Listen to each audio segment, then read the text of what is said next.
皆さんこんにちは。本日は世界的に有名な片付けコンサルタントでありKonMari Media Inc の創設者である近藤まりえさんをお迎えしています。皆さんもご存知のようにまりえさんは幼い頃から整理整頓に魅了され、有名なKonMariメソッドを開発されました。これはその人と持ち物、この関係性を見つめ直す整理整頓のシステムというものであるとともに、散らかりとか過剰な消費に悩むクライアントにも寄り添うものです。またマインドフルネスの考え方を家の整理整頓に取り入れて本当に喜びを感じる、ときめくものだけを所有するということで、日々の暮らしの中で感謝の気持ちを感じるというものです。まりえさんはこちらも皆さんご存知だと思いますが、著書やそれからネットフリックスの番組に加えて YouTube チャンネル、そして持続可能でマインドフルな生活を送るためのさまざまなコースも運営されています。現在はご主人のTakumiさんと3人のお子さんと暮らしていらっしゃいます。それでは皆さん温かくお迎えいたしましょう。まりえさん、どうぞ。 Welcome to Google。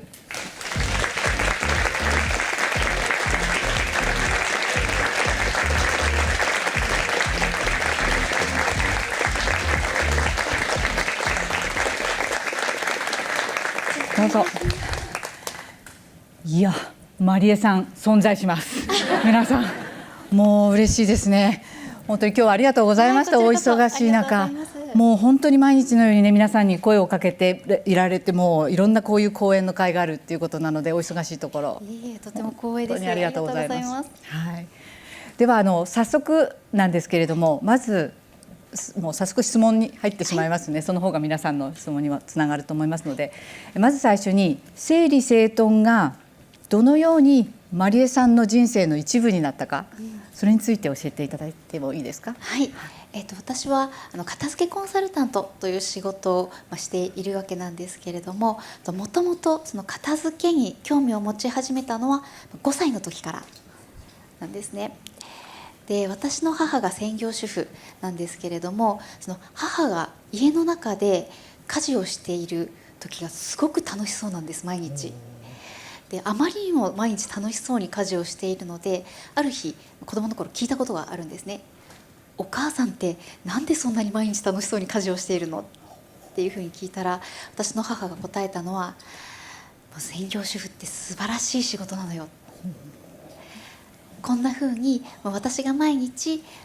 お料理を作ったり、お家を片付けたり、お洗濯をしたりっていう家を整えることによって、あなたたちは元気に学校に行けるし、お父さんはまた元気に仕事に行けるし、これって素晴らしい社会貢献なのよっ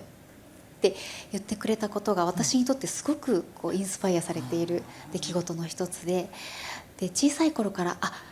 家事って素敵なんだ、私も家事を極めてお母さんみたいになりたいっていう気持ちがあったんですね。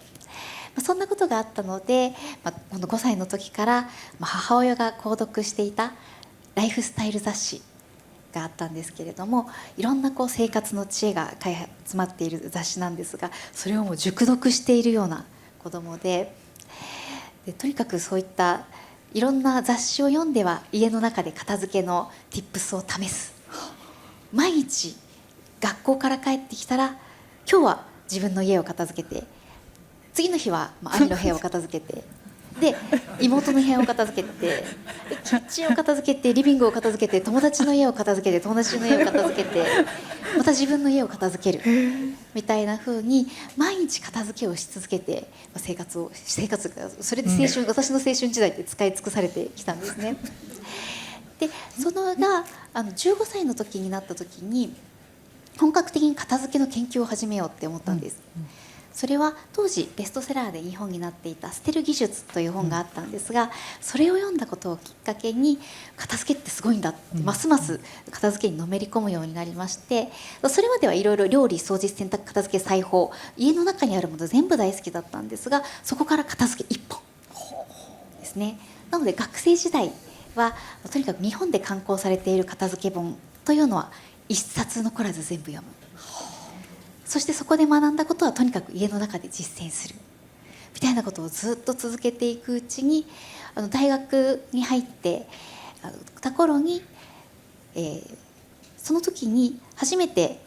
自分以外の人の片付けをちゃんと手伝うっていう経験をするようになったんですね。でそのきっかけが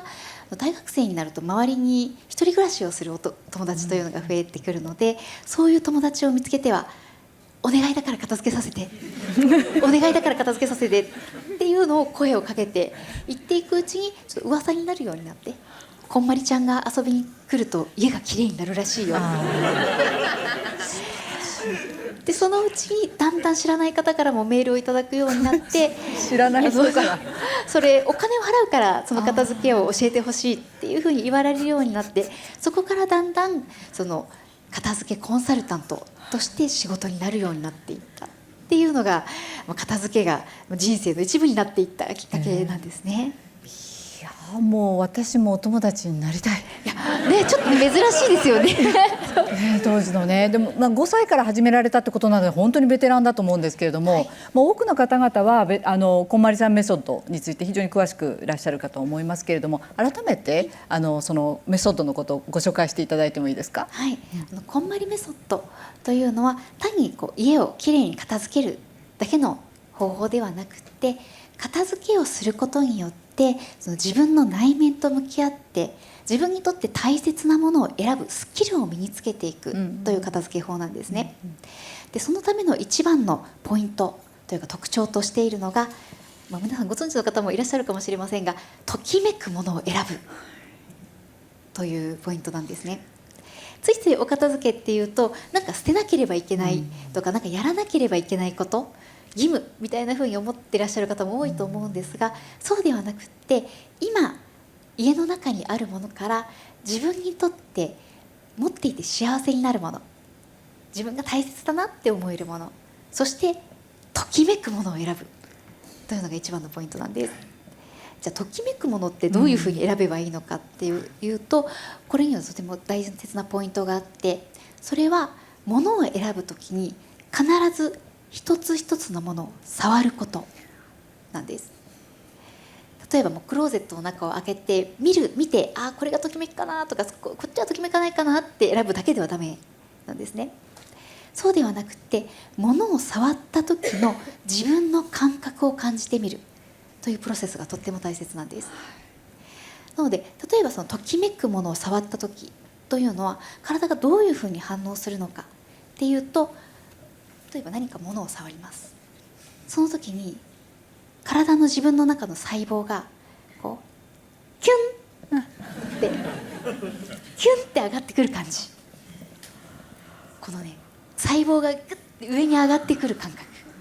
恋してる感じ。そう恋とも言えるかもしれない、そうでもそれと同じような感じで喜ぶんですよ、体が。で逆にときめかないものを触った時って体の細胞がズンと沈む感覚がするんです。こういった講演の場とかスピーチの場で私が毎回実践するとすっごい皆さんシーンとするか失笑するかっていう空気になるんですけれども、ただこれね実際やってみるとびっくりするほど体の感覚の差が分かります。これがときめく感じなんだ、これがそうじゃない感覚なんだ。頭で考えるんじゃなくて自分の体の細胞を感じてみる、これがこんまりメソッドのすごく大きな特徴の一つで、これを片付けを通してやっていくことで家の中にあるもの一つ一つに対してこれは自分にとってときめく、そうじゃないっていうのをやっていくと自分の身体感覚が磨かれていくんです。これを私はときめき感度が磨かれるっていうふうに表現しているんですが、そうすることによってそのものに対してだけではなくって、例えば人間関係に関してだったり仕事に関してだったり、人生のすべての選択肢においてこれ私すごく今体が喜んでるとか、これはそうじゃないんだっていう判断がつくようになるんです。なので実際に片付けをすることで、例えば仕事の場で行くとすごくいい条件の話、頭で考えたら絶対いい条件だよねっていう話のはずなのに、体の細胞がどうも沈んでるぞってなるとそれって自分にとってときめかない選択肢なんですね。そういうふうに自分にとってときめくものというのが自分で判断できるようになっていく。これを繰り返していくことで自分にとってときめく人生を歩めるようになっていくんです。それは常に自分を幸せにしてくれる選択肢を自分で判断して選べるようになってくるから、だから私の一冊目の本は「The Life Changing Magic of Tidying Up」っていうんですけれども、人生がチェンジする、そして人生がときめいていく魔法がKonMariメソッドなんです。ありがとうございます。ちなみにときめくかどうかを触るときに、はい、その前に自分の心ってどのぐらいまで持ってっといたらいいとかってあるんですか？なんかやっぱり雑念があるとなんかそうですね、あれですよね。いいご質問ありがとうございます。それすごく大切で、なので片付けをする前に私がお勧めしているのは、まずは自分にとって理想の暮らしを考えるっていうステップを入れることをお勧めしているんです。なんかね、いきなり片付けするぞって、ね、やるよりもそもそも片付けをして自分はこのお家をどういうふうな状態にしたいんだっけ、どうしていくとこのお部屋で自分は理想の暮らしが過ごせるか、理想の暮らしが、ね、できるかなっていうところをまずイメージしていただいて、私はこういうふうになりたいんだっていう片付けのゴールを決めること、そのマインドセットをした上で片付けをしていくと、それがときめくものかどうか、その自分が目指すゴールにふさわしいものかどうかというのが判断できるようになっていきます。本の中でも、型をつけると、ね、ちゃんとステップを考えるということもあったかと思うんですけど、今おっしゃっていただいたようにその雑念をする前にどういうような、キャリア仕事のことを考えた時にもどういう自分でゴールを持っていったらいいんだろうということを先にイメージをしてからこれを考えるっていう方がいいっていうことですかね。そうなんです、これをやるかやらないかでその片付けのモチベーションも全然変わってくるし、片付けを進めるスピードというのも全く変わってきますね。はい、ありがとうございます。本当にKonMariさんもそうでしょうし、私たちも本当に忙しい日々を送っているわけですけれども、その仕事やプライベートにおけるそのやらなくてはいけないようなことで、こういうものがもう本当にたくさんある中で、その本当に大切なことにどうやったら集中できる環境を作っていくか、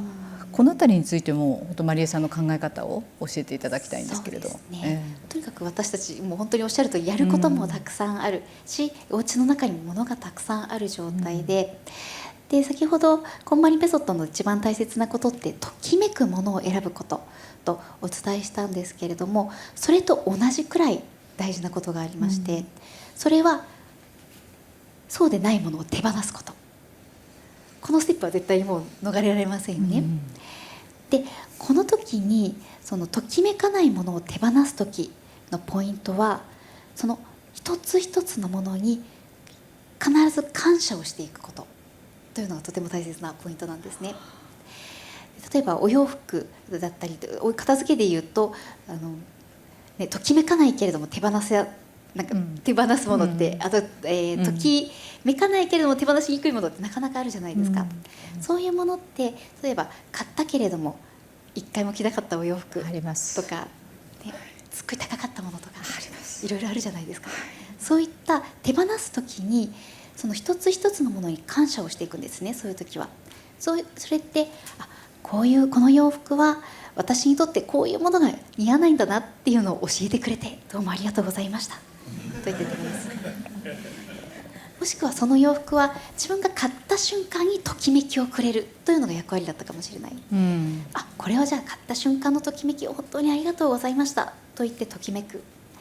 というふうに、手放すものに対してもちゃんと一つ一つ感謝をしていくことで、そこから学ぶことができるんですね。これがこの自分が買ったとか手に持ったことによって何を学んだんだろうっていうことを一つ一つ考えることによって、全ての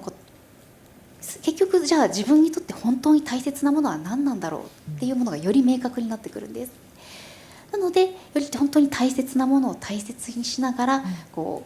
私にとっては本当にこういうジャンルのものが大切なんだとか、例えば仕事で言ったらいろんな仕事があって今まで失敗もたくさんしてきたけれども、失敗してこれはじゃあいらない経験だったかっていうとそうではなくて、そのことによって自分が何を学べたんだろう、だからどういうふうに成長できたかなって考えることによって、本当にありがとうって手放すことができるし、じゃあ本当に私が向き合うべき仕事はこれなんだっていうのがよりクリアになってくる。これを繰り返していくと自分にとって本当に大切なものに集中できるっていう環境が作れるようになっていくんです。なるほどね、ありがとうございます。先ほどの雑念じゃないですけど、感謝をする気持ちになるまで心に余裕がないとなかなかできないこともあると思うんですけど、このあたりってまりえさん何かされてらっしゃることあります？そうですね、心に余裕を作るためでいうと、それこそ私にとっては片付けなんですけど、身の回りを片付けることによって自分の中のそれはもう私にとってときめくことだからですね。でその自分にとってときめくものの時間を取っておくことすごく大切だと思っていて、例えばそれが他の人にとってはヨガをすることかもしれないし、もう大好きなこのコーヒーを味わう時間かもしれないんですが、自分に戻れる時間っていうのを意識的に取ることによって、本当に心に余裕ですね、今私ちゃんとこの時間は満たされてるんだっていうのを味わうことで、自分の人生により向き合えるんじゃないかなって思っています。ちょっと追加でもう一つ質問ですと、今お子さん3人いらっしゃる。そうなんです。まだ小さくていらっしゃるお子さんもいて、その時間をねどうやってセキュアするというかね、担保するですかね。これは私もねすごくね悩んでることなんですけれども、私は子供が3人いて今、9歳8歳3歳の子供がいるんですけれども、自分の時間を作るために自分のそれこそさっきのお伝えしてた自分のための時間を先に確保するっていうのをやってます。それを決して長い時間でなくてよくって、それこそ私にとっては1日に1回絶対にティータイムがないとダメなんです。もうティータイムがないと夜寝る時しょんぼりしちゃうので場所はもうどこでもいいんですか？それとも外でとか？自分の家でするのが好きですね。もちろんどこでもいいんですが、ない時は、外でもいいんですが、でもそれでも自分にとってのティータイムを30分確保する、無理な時は15分でも確保するっていうふうに自分のときめく時間は先に確保していくことで、自分をまたいい状態に持っていくことができるので、スケジュール管理ちゃんといわゆるバーチカルタイプのスケジュール表でちゃんと管理しているタイプなんですけれども、その時間はちゃんと書いてますね。なるほどね。やっぱり余裕がないと感謝する気持ちにもつながらないしっていうことですよね。ありがとうございます。そして情報が本当にこれだけ溢れてて、で時には本当に気が散ってしまうような環境の中で、こういう現代社会どうしてもそうなってしまってはいるとはいうものの、身の回りのものとかそれこそデジタル空間をどうやって整理していくと心の先ほどお茶を飲む、ティータイムと同じような感じかもしれませんが、心の平穏とか、集中力高めることができると思われます？デジタル空間の片付け、も最近すごくご質問いただくことがとても多いんですが、KonMariメソッドの基本の片付けをそのまま応用してしまうことがやはり多いです。で先ほどときめくものを選ぶっていう一番のベースがあるんですが、じゃあ具体的なステップとしてどういうふうに片付けていけばいいのかというと、ポイントとしてはカテゴリー別に片付けを進めていくというのがポイントなんですね。なので、お家の片付けでいくと、洋服を片付けるときはお洋服をいっぺんに片付ける、で本を片付けるときは本っていうふうにそれぞれのカテゴリーを分けて片付けることによって、今は私はこの片付けをしているんだっていうのがステップが明確になりますよね。でデジタル空間の片付けって何がごちゃごちゃするかって、どうやったらいいかわからない、まずデジタル空間っていう概念自体がまずもやんとしているので、言葉としてじゃあデジタル空間の片付けって何なのかって、それもっと掘り下げていくと、カテゴリー別にしてみれば、例えばアプリの片付けとか、メールの片付け、あとはデジタルファイルの片付け、もっと言ってしまう、例えば、プレゼン資料の片付けとか、いろんなカテゴリーありますよね。そのカテゴリーに分けて一つ一つ進めていけばいいっていうふうに考えることによって、心ってやっぱ落ち着いていくんですね。なんかどうやって片付けたらいいんだろう、なんかすっごいごちゃごちゃしてるあっちもこっちもって思う状態が一番ごちゃごちゃしてしまうので、私のおすすめはまずは簡単なものから片付けることで、なので一般的に一番おすすめしやすいのがやっぱアプリの片付けですね。すごく目に見えやすくて、スマホを見たらアイコンでちゃんと見えていくものであり、比較的小さいカテゴリーで片付けができるので、そこの片付けから終えていくっていうふうにやりやすいものから一つ一つ片付けを進めていくことで、自分も少しずつ軽くなっていくので、片付けがね楽しくなっていくんです。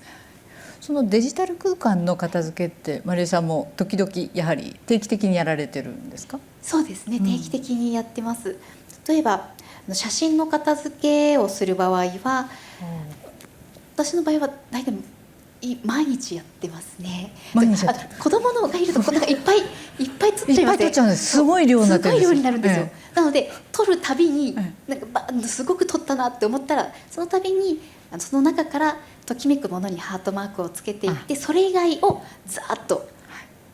削除していくというのをその日のうちにやっていくことで、とにかくデジタルなものって私ずっと長らくいわゆる物理的な片付けを専門的にやってきているんですが、デジタルの方が難しい。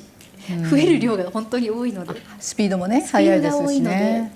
だからこそ今自分ができる範囲でまずその日のうちにできるものはやっていくっていうふうに心がけてますね。さすがにどなたかのデジタル空間掃除しにはいけないですものね。しないですね。でも今いただいたねアイディアで私たちもやっていきたいことがたくさんね、私たちも感じることがあったと思いますけど、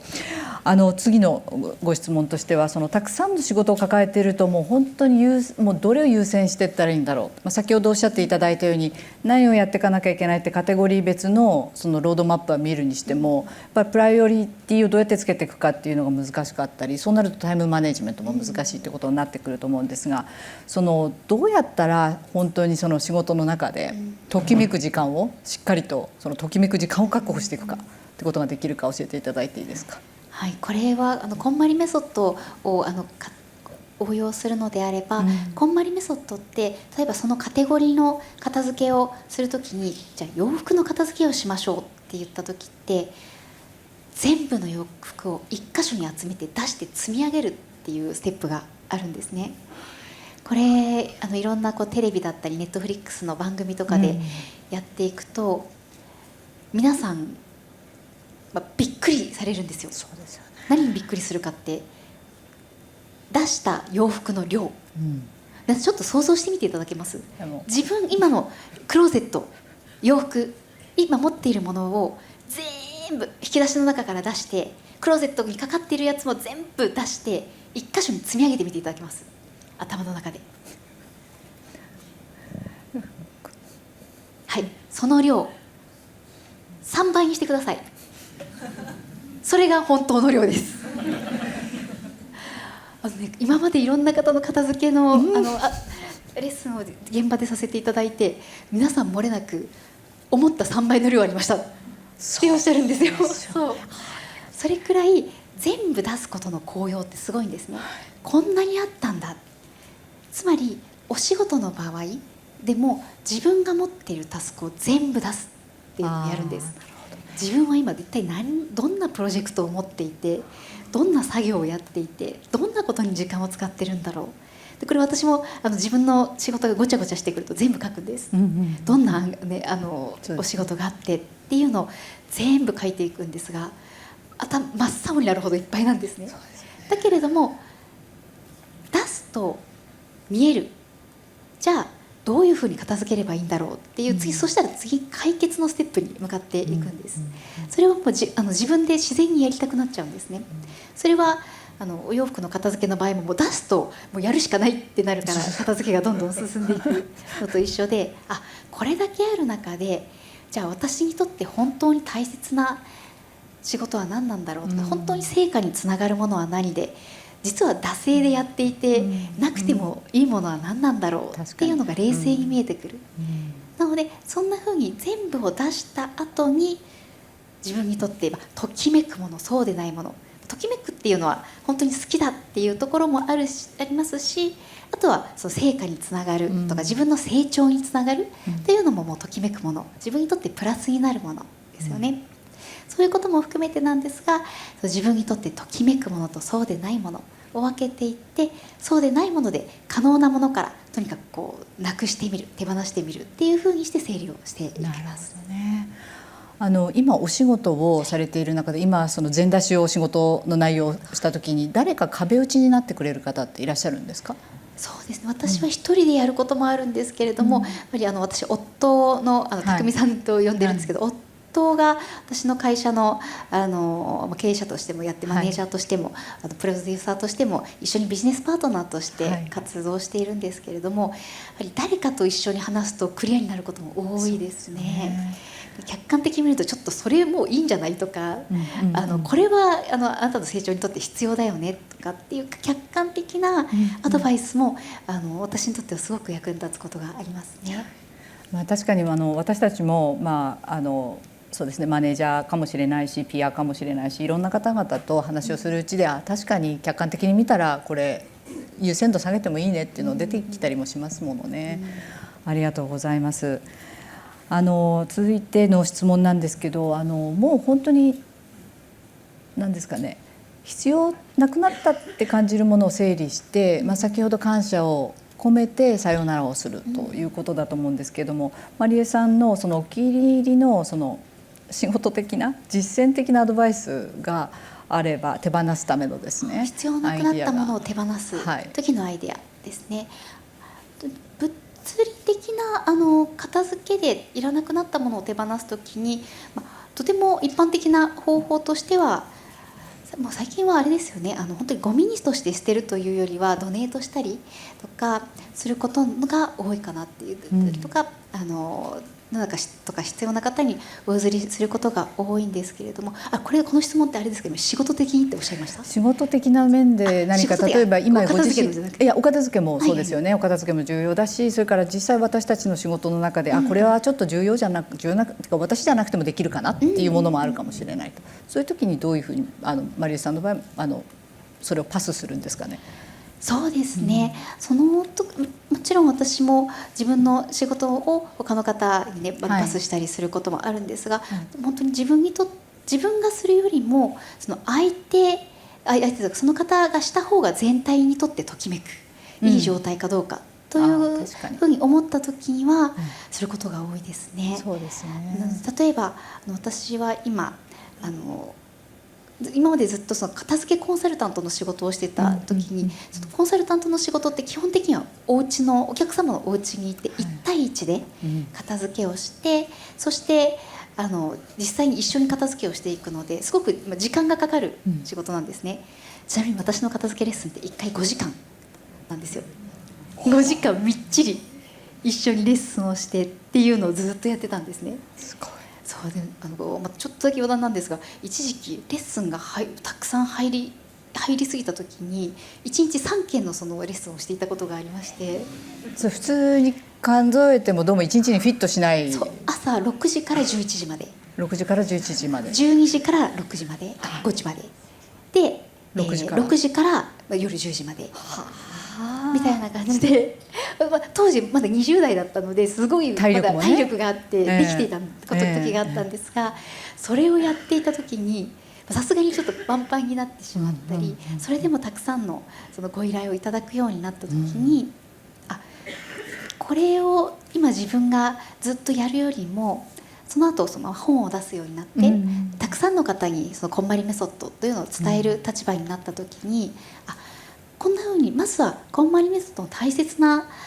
一番大切なコアの部分を多くの方に伝えることというのが今の私にとって一番世の中の役に立てる役割なのかもしれないって思った時に、その自分の私本当現場の片付けレッスン大好きなんですけれども、それを手放したんです。だけどそれは本当に全体にとって良かったのと、その時にとても幸運なことに私の初めての一冊の本の人生のときめく片付けの魔法が出た後にこれを仕事にしたいっておっしゃってくださる方がたくさん出るようになって、それでこんまりコンサルタントっていうんですが、こんまりコンサルタントさんが育ってきていたので、こんまりコンサルタントさんたちに現場の片付けを任せようというふうに覚悟を決めまして、それで私自身は海外に行かせていただいたりっていうふうにして、なので今はこんまりコンサルタントって今世界50カ国以上で900名以上のコンサルタントさんが活動して実際に世界を片付けてくださっているんですね。世界を片付ける。もうやっぱりその時にご本人が私は大好物で掃除大好物なんだけど、でもここから離れてちゃんとスケールをちゃんとしなきゃいけないって考えてそのアクションを取らなければそこまでつながらなかったわけですよね。そうなんです。だからもちろんちょっともったいないなというか、好きなのにっていう気持ちはあったんですが、どう考えてもそっちの方が流れというかだし、これが自分のやるべきことなんだっていうサインを自分が受け取っていたので、そういうふうな判断をしましたね。だからもう片付けっていうコンセプトだけじゃなくて、それこそ私たち YouTube でやっているのは日本の素晴らしいクリエイターや、アーティストの方々を世界に出ていってほしいってことでやってるんですけど、そういう意味でも本当に第一人者のお一人だと思うんですよ。どうもありがとうございます。なので本当にこれからも多分ずっとね世界に向けて続けていかれると思うんですけども、そういう仕事のそのやりがいとか、もっとそういうふうな喜びっていうものをKonMariさんお持ちだと思うんですけども、同じようにそのやりがいとか喜びを見出したいって思っている私たちにアドバイスはありますでしょうか？仕事の中のやりがいや喜びを見出すためにですね、すごく明確で、それは自分のときめきに自覚的になることなんです。私ってこの仕事の中のこの瞬間が好きなんだとか、この作業が好きなんだとか、その仕事の中でも自分にとってときめく瞬間ってありますよね。そこが好きなんだっていうことを自分でちゃんと自覚して意識的になることで、仕事ってすごく楽しくなると思うんですね。でこれを私は片付けの中で学んだことで、片付けをしていくと何がいいかって、片付けをして一つ一つときめくものを選んでいくと、皆さん気づくのが、私ってこんなにときめくものを持ってたんだっていう事実なんですね。今まではすごい散らかってるし、片付けなければいけないし、物多いし、いっぱいあるものはいっぱいあるはずなのに、今日着ていく服はないみたいな、そんな感覚があったのが、こんなに私って好きなお洋服持ってたんだ、こんなのにあったんだねっていう、自分が今まで持っていたものの素敵さというのをもう一回見つめ直すことができるんですね。でこれを本当にお仕事も同じだと思っていて、例えば私の場合片付けの中だと全部好きなんですが、洋服を畳むのが好きなんですよ。そうですよね。だからそれも私って洋服が畳むのが好きなんだっていうのをちゃんと自覚するだけでよくて、やっぱり好き、やるたんびにこれって私ってときめくなっていうのを毎回味わうんですね。そうしていくともう自動的にそのときめきってね、どんどん大きくなっていく、やるたびに大きくなっていくので、皆さんの仕事も絶対あるはずなんです。例えば数字がパッと揃った瞬間がすごい好きとか、揃った瞬間も味わえばよくて、やっぱり私これ好きみたいな、っていうのを毎回やっていくたびにその喜びがどんどん増えていくので、もう何か特別なことをする必要はなくて、今やっている仕事の中で自分がときめくものを見つけて、それをめでる瞬間を作るようにしていくと、今やってる仕事がますます楽しくなっていくんじゃないかなって思っています。ありがとうございます。先ほどもう大好物なんだけど掃除するお客さんのとこ行くのはやめて、今おっしゃったように畳むのがすごく好きで、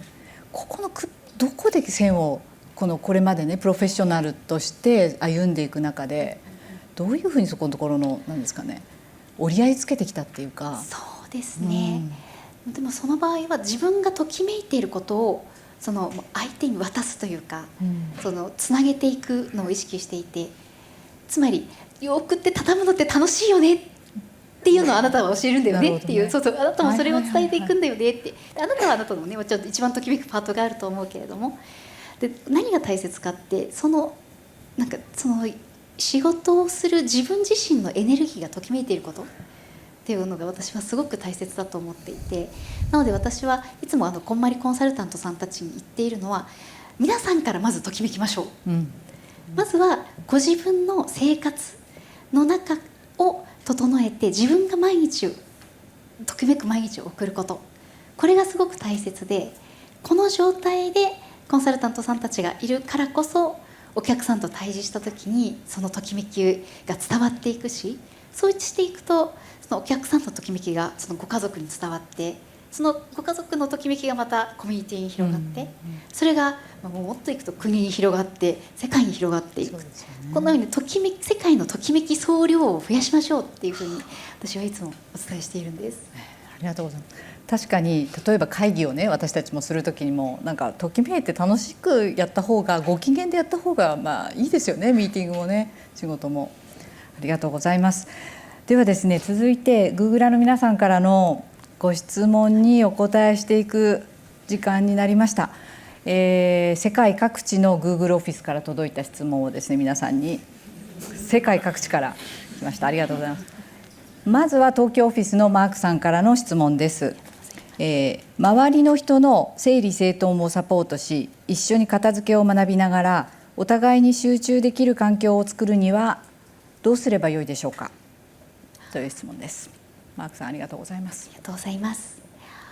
周りの方の片付けをサポートしながらお互いに集中できる環境を作るためにどうしたらいいのかというと、もうこれは答えはとってもシンプルで、これはオフィスの皆さんのことをおっしゃってるのかなって思うんですが、オフィスの皆さんで一緒に片付けをする。レッツ一緒に片付け祭り。私どもそういうオフィスを管理しているリューズっていうチームがいるんですけど、とても喜んでると思います、今のね、一言で。これ本当におすすめ、あとすごく楽しいです。実は私一時期経営者の方の片付けレッスンをさせていただいてたことがありまして、会社員時代片付けの仕事をずっとしていたんですけれども、会社員として働いていた時期があるんですね。でその時に営業職として働きながら、その営業先の社長さんの片付けレッスンをしていたことがあるんです。これね、本当うっかり営業していたんですけれども、その営業していた社長さんの後ろのデスクがあまりにも散らかっていたのでちょっと社長さんって言って、人材採用の仕事をしてたんですけれども、人材採用の前に机の片付けしましょうよってうっかり言ってしまって、そこからひょんなことから始まっていったレッスンなんですが、でそこからいろんなその社長さんがデスクを片付けたら、一人片付けをしたことで、あれ社長片付けたんですかって言って、周りの社員さんも片付けるようになったんですね。これじゃあ上からそうそうなんですよ。片付けるようになって、そうすると会社の業績上がったって皆さんおっしゃるんですね。みんなそうこれ本当にそうで、いろんなお客さんに経営者の方にやっぱり片付けさせていただくと、やっぱり動きの無駄がなくなっていくのもそうだし、片付けをする中でやっぱり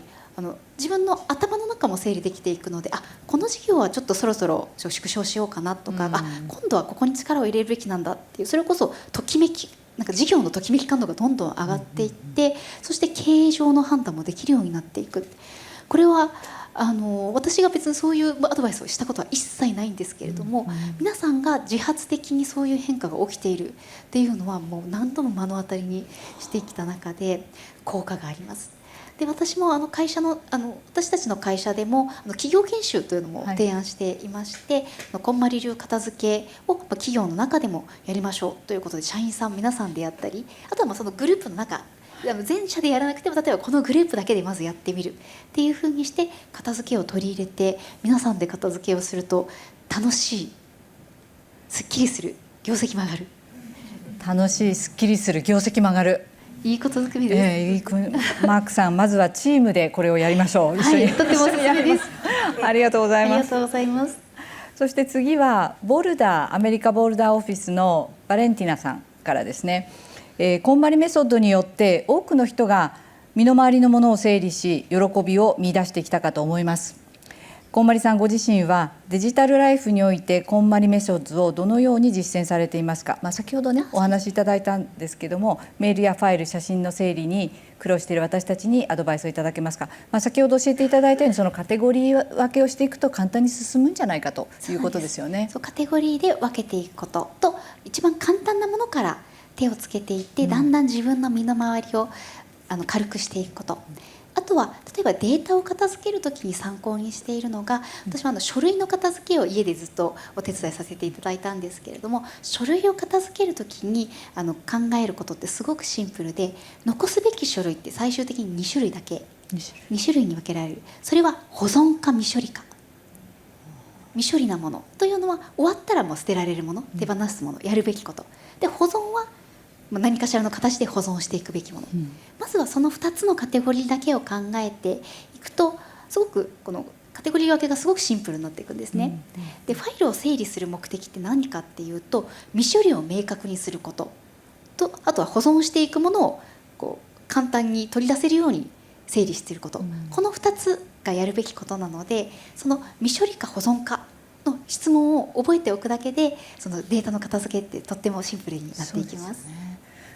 確か実際のものでは基本書類はもう全捨てでいいっ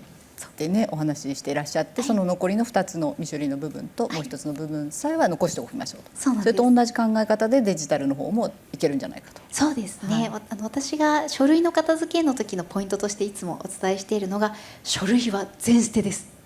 って強く言っているんですけれども、これは全部0枚にしなければいけないという意味ではなくって、もう全捨てが前提とした場合に本当に残すべきものは何なのかという基準で選んでいくことが大切なんです。でデータってどうしてもとか書類ってとにかく一枚一枚薄くて小さいものなので、これくらいはいいかなって残しておきがちなんですが、だからこそあっという間に溜まってしまって、いつの間にかもう手がつけられないほど探せなくなってしまうという事態が起きるので、だからこそ初めから全捨てするとしたら残すべきものは何なんだろうっていうふうに考えていくと、残すべきものが選びやすくなっていきます。やっぱりそ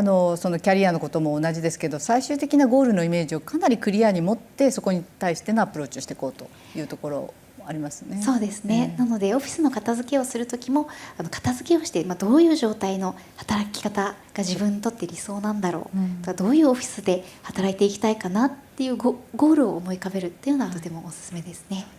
ありがとうございます。はい、ありがとうございます。バレンティナさん頑張りましょう。そして、次にオースティンオフィスのクリスさんからです。著書の Joy at Work の中でまりえさんは、職場の環境を整えることでより快適に、そして生産性を高く仕事ができると提唱されていらっしゃると。でしかしむしろその無秩序な状態っていうのが、その創造性とか集中力を刺激するという方もいらっしゃいます。そのようなタイプの方がKonMariメソッドを取り入れつつ、自分らしいやり方で整理整頓し快適な環境を作るにはどうすればよいのでしょうか、というクリスさんからの質問です。はい、ご質問ありがとうございます。そうなんです。ちょっとごちゃごちゃしている方が好きっていう方っていらっしゃるんですね。でそれってもう大正解。KonMariメソッドって物を少なくすることとか、絶対にミニマリストになることが正解だって言ってないんです。あくまでも自分にとってときめく状態はどんなものなのかというのが分かっていることというのがとても大切なんです。なので例えばそういう方の場合はもう無理にすごく減らして捨てるなくて全くよくてですね、もうただそういう方の場合でも基本のKonMariメソッド通りにカテゴリー別に自分にとってときめくものを選ぶということをやっていくのでいいんです。でそれでたくさんときめくものがあったとしても、それって自分にとってときめくものがたくさんあるっていうことなので、もう私それをとってもいいじゃないですかって毎回言ってるんですよね。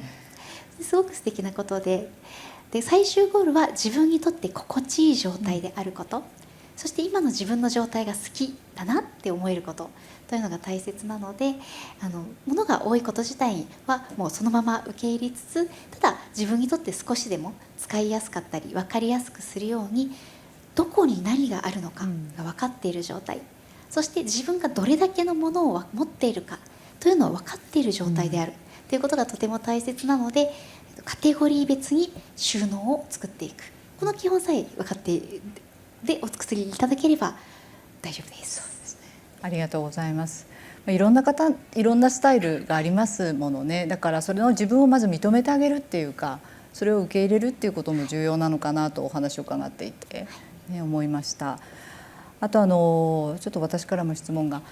もう本当にプロフェッショナルとしてこれまでしっかりと足元から気づいていかれて、ね、お子さんも育てながら今もまたこうやって輝いた仕事をされていらっしゃるプロのね、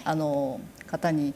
KonMariさんとしてはどのようにこれからの人生をデザインしていきたいなって思われてるか伺ってもいいですか？これからの人生ですか。私、自分の人生に関して